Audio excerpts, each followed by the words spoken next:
super excited to have Simone Maini here, CEO of Elliptic, Elliptic being one of the world's leading blockchain analytics and compliance firms based in London. Simone, welcome to RULEMATCH Spot On here in St. Moritz. Great to be here. You're based in London, but here in Switzerland, and of course we're a little bit biased towards Switzerland, but I'd be interested in your perspective on kind of the connection, the back and forth axis between the London, UK crypto ecosystem, Switzerland, Europe.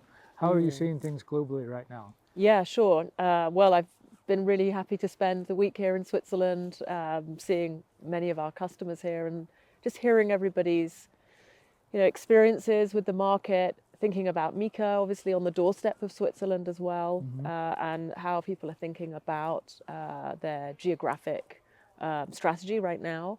I think from my experience, my perspective, the UK and Switzerland have some, really strong things in common right now. Not necessarily the best, most positive things, unfortunately. I think that, we're sort of lacking a little bit in that impetus from government to really give us clear regulatory guidelines that will encourage more digital asset investment in our respective jurisdictions.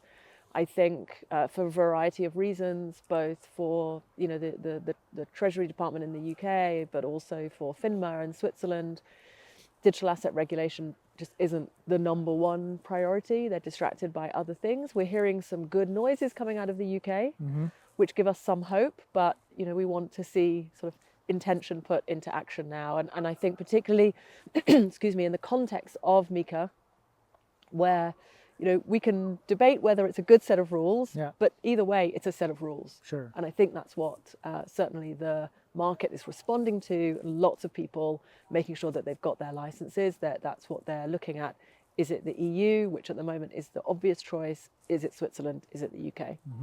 I think we share, a common focus on financial institutions in the crypto space. That's been a big thing. We had the ETFs come out last year, more and more big firms, banks moving into the space. What kind of conversations are you having with established TradFi players who now need to integrate crypto compliance into their systems, which are already complicated enough, right? What is that looking like? Yeah, I'm pleased to say that in the last 12 months, that conversation has evolved in a really positive way. I think we're moving from fear or people not really having a lot of knowledge to a place where people feel much more confident, they're embracing the space. There's a lot more knowledge inside, a lot of banks that have invested in building up teams of really capable people that don't have the fear of thinking about how to embrace the space. They are willing to ask questions like, I don't know how this works, can someone help me understand? So we spend a lot of our time doing that. Certainly in 2024, a significant amount of our growth came from the traditional banking sector. And that's because, as I said, they are investing in teams, they've got clear strategies, they know what they want to do. They might be starting small, but that's okay. They are now moving into the space. And I think we saw that trend particularly in Asia and in the EU. Okay, very, very interesting. If we talk about financial institutions in crypto, there is talk in the US about a strategic Bitcoin reserve. I mean, what bigger financial institution might there be in crypto than the Federal Reserve or the government of the United States? What kind of challenges would that present, or potentially opportunities even from a compliance standpoint? Would that change things up quite a bit? What do you think about that? Yeah, it's a really interesting topic. Obviously, the US is mooting the idea. I think a lot of other countries are really considering it as well. Some have really already come forward and said, this is what we're doing. I think it's one of those things where, as an industry, we have to be a little bit careful what we wish for, because obviously it becoming more integrated in the overall financial system is a real positive. But the more sort of attention we're attracting, we as an industry have to be ready for the big time, right? We really have to be ready to make sure that we have got everything buttoned up, whether it is kind of market manipulation, stability, anti-money laundering, all of these different aspects. We're now going to be, much more under the kind of spotlight, even more than we have been.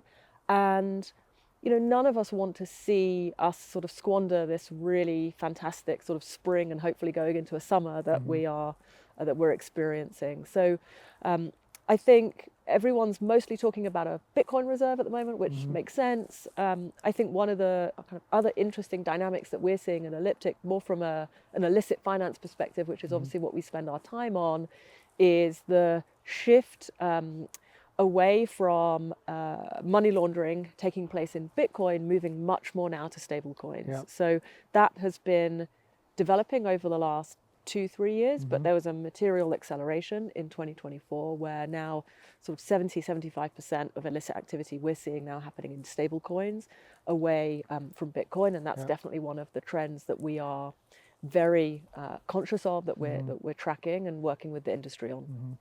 Also, however, there's more transparency and better ways to track money in stablecoins in tokens, right? So that's also an opportunity, you Absolutely, might say. and that's exactly how we see it. It's partly why I came into this industry in the first place, is because the opportunity we have to look at the data and act on the data is far superior to what we have in the fiat system. Yeah. And just the very fact that we can see it and report on it is in of itself something to be celebrated. Yeah.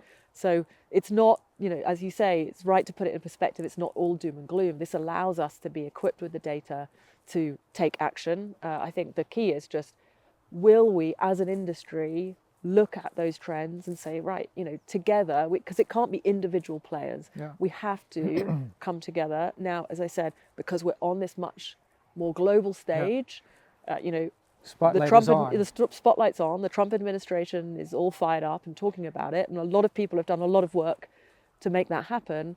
We have to make sure that we're ready to ensure that we don't sort of fall at the first hurdle. Sure. Super interesting. Thank you very much for joining us for a quick chat, and great to get your perspectives. Looking forward to a great 2025. And you, fantastic to be here. Thank you. Super.